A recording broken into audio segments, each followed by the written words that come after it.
Hi, it's Dustin Lanier. Thanks for listening. Please find me on LinkedIn for original public sector operations content every week. And please reach out to me if I and my team of procurement professionals at Civic Initiatives can help you be a public procurement change agent. I'm going to talk a little bit about one of the challenges that's going on is turnover in government staff, and supplier industry is also facing this as well. So Dustin, I'm going to ask you this. So please share more information about those challenges and the ongoing trends of those shrinking resources and the turnover and retention of government teams.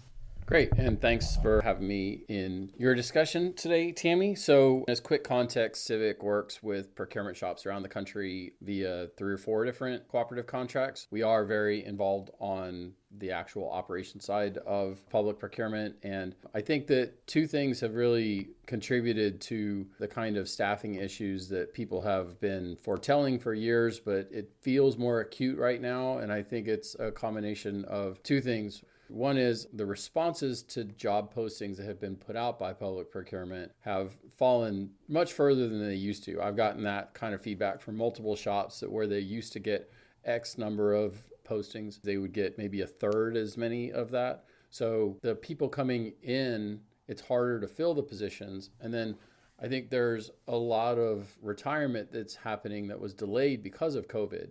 If you look at COVID was, at the end of the day, after it being a healthcare crisis, it was a supply chain crisis, right? It caused procurement shops to have to do a lot of things they hadn't otherwise done. It was a real call to action, a call to mission. So I think for 2 years, there were people who, in the normal flow of things, may have acted on their retirement who didn't take their retirements because of COVID. And now you're seeing a real snapback. And we've seen lots of shops where people have retired.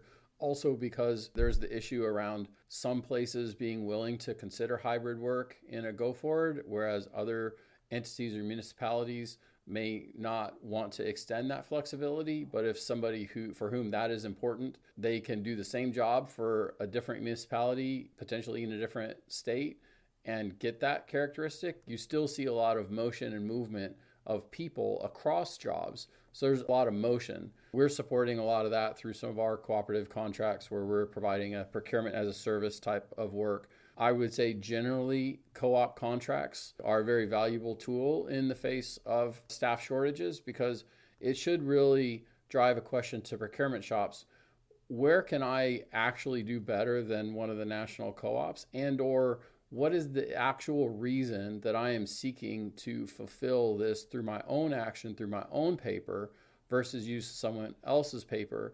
Because there's a lot of things that you may not be able to use co-op contracts for, but for things for which you can use co-op contracts, we don't want to step over a dime to get to a penny, is my cliche. We don't want to spend time on something that we otherwise could have solved a different way by using co-op contracts. So for holders of co-op contracts, being able to position it not only as potential cost savings, but also direct ways to address and minimize the number of types of solicitation events and categories that need to be managed directly by the shop versus leveraging others. I think there's prime opportunity with that.